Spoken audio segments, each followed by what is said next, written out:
누구나 경제 예측, 경제 전망이 어렵다고 합니다. 그럴 때 우리가 늘 하는 얘기가 예측이나 전망을 고사하고 지금 상황이라도 정확하게 말해다오, 정확하게 진단해다오 이렇게 말합니다. 그것도 역시 어렵다고 생각합니다. 우리 경제가 굉장히 어렵다고 얘기했고요. 그건 분명히 사실일 텐데 상장기업의 실적이 나왔습니다. 오늘 17일 나온 상장기업의 실적을 보면은 뭐 서프라이즈라는 말을 붙여도 크게 어색하지 않을 정도로 실적이 좋습니다. 또 최근에 세금도 좀 잘 거쳤죠. S&P 같은 데로 우리나라 신용등급도 올렸죠. 또 주식시장도 좋고 그렇습니다. 또 반면에 경제성장 전망 같은 경우는 정부부터 낮추기 전에 줄줄이 낮췄고요. 기업들의 그 정경련이나 이런 데서 하는 실사지수, 각종 국책연구원이 낸 기업 실사지수 보면 굉장히 어둡습니다. 또 양극화가 벌어지는 것도 분명히 사실이고요. 또 정치 리스크라든가 뭐 최근에 사드 변수까지 해가지고 경제에 미치는 여러 가지 지정학적 리스크 이까지 하면은 또 더구나 산업 구조 조정은 지금 어떻게 되는지도 모르겠고 대우조선에 빵꾸 나는 돈을 보면 얼마나 부어 넣어야 될지도 모르겠고 또 산업 구조 조정뿐입니까? 뭐 노동개혁이라든가 금융개혁 전부 다 어떻게 되는지 모르겠고 이걸 보면 굉장히 암울하고 또 실제로 청년 백수라든가 실업률 문제 성장 다 났습니다. 그런데 또 서프라이즈가 나온단 말이에요. 물론 이런 것들이 양극화의 한 단면이기도 하겠죠. 잘 나가는 기업, 상장 기업, 대기업들은 지낼 만하다. 대신에 늘어나는 저 가계부채를 봐라. 은행권에만 600조 원이 넘고 전체 금융권 하면 1230조 원에 달하는 저 빚은 또 뭐냐? 그것도 맞거든요. 그래서 지금은 경제 전망 고사하고 현재 진단도 아주 좋다, 아주 나쁘다, 꽤 좋다, 꽤 나쁘다 이런 거를 한마디로 진단하기는 굉장히 어렵다. 혼재되어 있다 그렇게 봐야 되겠습니다. 그런 점을 오늘 한경 우리 8월 18전에 사설에서 통사설로 짚었습니다. 둘이 나누어 썼는데요. 저도 참 같이 했고요. 일면부터 그런 기사 흐름으로 한번 보도록 하겠습니다. 큰 흐름 우리 경제가 어디로 가고 있나 지금 어느 상황이냐 그 큰 흐름을 염두에 두고 제가 쭉 봐드리는 기사를 한번 보도록 하십시오. 자, 일면부터 봅니다. 다들 망한다던 한국 제조업, 여기 물론 제조업 위주입니다. 어닝 서프라이즈를 할 정도로 상반기 상장사 순이익이 15.8% 증가했다. 그동안 증가한 게 삼성전자가 워낙 잘 나가서 삼성전자의 착시 효과 아니었나 했는데 그게 아니었다. 전업 쪽이 약진했다는 기사 일면 톱입니다. 이 기사가 넘어지고요.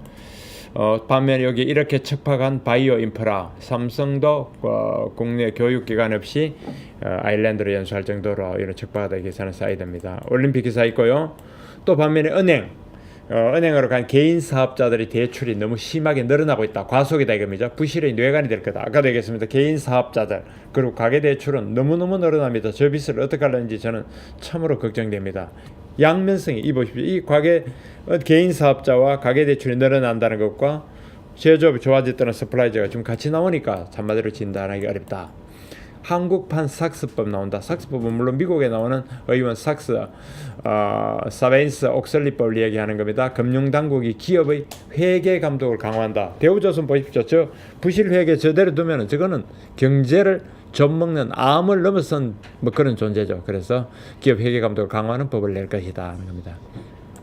이면 돈은 어떻게 하고 또 청사 신축에 나선 지자체들 이게 행정자치부가 각 지자체의 청사, 구청, 시청 무지무지 감독을 세게 합니다. 그래도 뭐 낡았다는 이유로 협소하다는 이유로 또 다른 복합한다는 이유로 자꾸 짓고 있네요.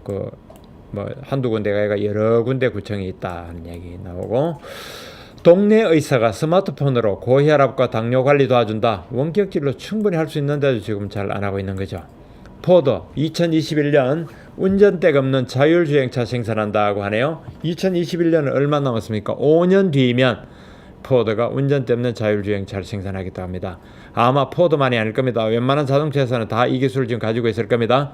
그렇게 해서 우버 등 차량 공유 업체에 공급하겠다. 그러니까 우리가 우버에다가 전화를 딱 걸면 운전기사가 없는 택시가 딱 와서 내가 그걸 타고 어디 목적지로 가는 그런 시대가 되겠네요.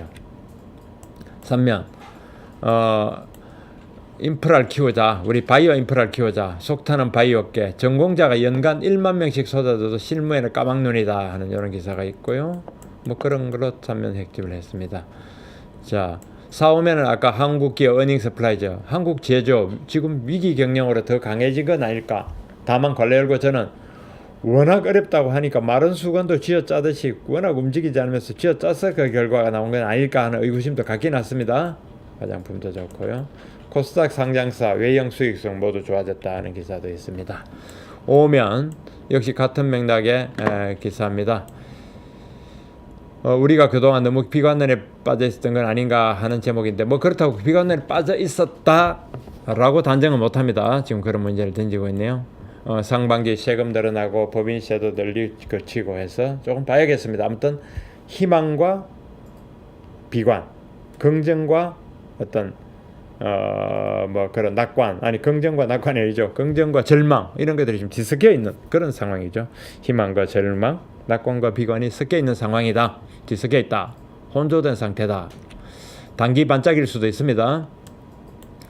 여야 정치면 여야 청문회 청문회라 하면은 소위 말하는 청와대 서별관 회의, 즉 구조조정에서 누가 중심이 됐고 어떤 일이 벌어졌냐, 청문회 정인을 놓고 충돌하는 바람에 추경 심사가 전면 중단됐다고 합니다. 추경은 한시가 급하고요. 여기서 정인을 하면은 최경환, 안종범 같은 그런 사람들이겠죠. 김종인 더불어민주당 대표가 연합뉴스와 인터뷰를 했는데 제가 보고 상당히 그럴듯하다 봤는데 그 연합뉴스 인터뷰를 이렇게 크게 썼습니다. 정체성만 따지다가 영원히 집권 못한다. 더불어민주당에서 노동자라는 걸 넣느냐 안 넣느냐, 서해 평화 무슨 지대를 넣느냐 안 넣느냐 이거 가지고 싸운다는 보니까 참 선비들 진짜 선비님들이구나 하는 생각이 드는데 그런 거 하지 말라는 경고죠. 그러다가 집권 못한다. 정당이라는 거 집권 못하면 정당이 있을 이유가 없는 겁니다. 정당의 목표는 집권인데 집권을 하도록 하려면 유권자한테 정책을 세일즈를 해야 되고 그 정책이 들어가도록 해야 되는데 고집만 해서는 되겠냐 그 얘기 하는 것 같은데 이 영감님 이야기 동의가 되네요. 보여보십시오. 노동자라는 단어 빠진 것 같고 난리치는 정당으로는 안 된다. 전당대회 후 패권주의 부활 가능성이 있다는데 전부 다 이야기가 되네요. 북한 인권법이 다음 달 9월 4일 시행된다고 합니다. 탄압 사례 수집하고 명단 공개한다는 얘기도 있네요. 국제면입니다.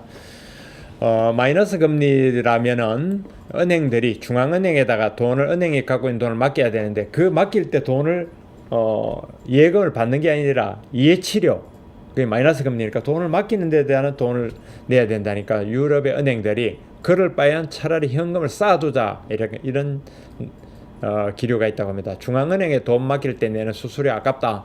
마이너스 금리의 반기 창고 크게 지어가 금고 수준이 아니죠. 창고를 지어가지고 그냥 돈을 갖다 놨는다고 현금을 쌓아두는 유럽은행입니다.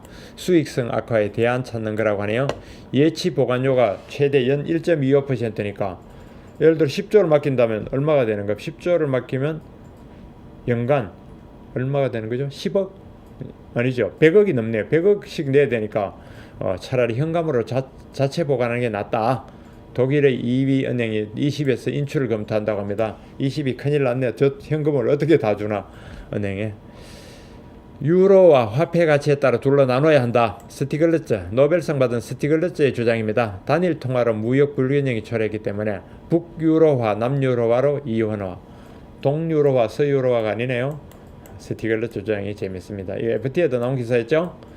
일본의 도레이, 언론 머스크와 우주 개척에 나섰다는 기사가 있고요. 마이너스 금리 덕에 일본 기업들이 초장기 회사채 발행하는 게 급증하고 있다는 기사였습니다. 이 사진은요, 여기 사진 보십시오. 사진은 재건한 세계 그 무역기구 그 자리에 들어선 쇼핑몰이라고 합니다. 아주 사진을 보니 근사한데요. 저 앞을 지나가 보고 새로 지은 건물에 못 들어가 봤는데 보고 싶습니다. 텐센트가 주목한 인도 메신저 바이커 이런 기사도 있네요. 자, 마지막으로 사설면 간만에 다운받아서 보여드립니다. 아까 그랬죠. 상장 기업 실적 급반전했다. 한국 기업 죽지 않았다. 이런 제목으로 우리가 낙관론으로 보는 아까만 희망으로 보는 이야기들, 그러나 그럼에도 불구하고 비관론 혹은 뭐 절망까지는 아니지만 경계해야 될 그럴 상황들도 동시에 정리가 됐습니다. 환경사설 시간 나시면 보시기 바랍니다. 우리 경제에 딱 뿌려지게 이거다 저거다 비관이다 낙관이다 말을 우리가 딱 결론은 유보했지만 우리 경제의 지금 상황 호조로 좋게 볼 수 있는 요인, 그리고 여전히 그럼에도 불구하고 비관과 어둡게 볼 수 있는 요인들을 웬만한 건 다 정리되지 않았나 그래 싶습니다. 그러니까 이걸 보고 판단은 독자 여러분들 하십시오. 상당히 이만하면 희망적이다, 이만하면 낙관적이다, 아니면 그러나 여전히 아직 비관적 요소가 많군, 아니면 이 절망의 뭐 일시적인 거품은 아닌가. 판단은 여러분들의 몫입니다. 우리 사설에서 제시했으니까 그 방향 참고해서 한번 보시면 앞으로 경제를 예측하는 데 크게 도움도 되리라고 저는 강추합니다.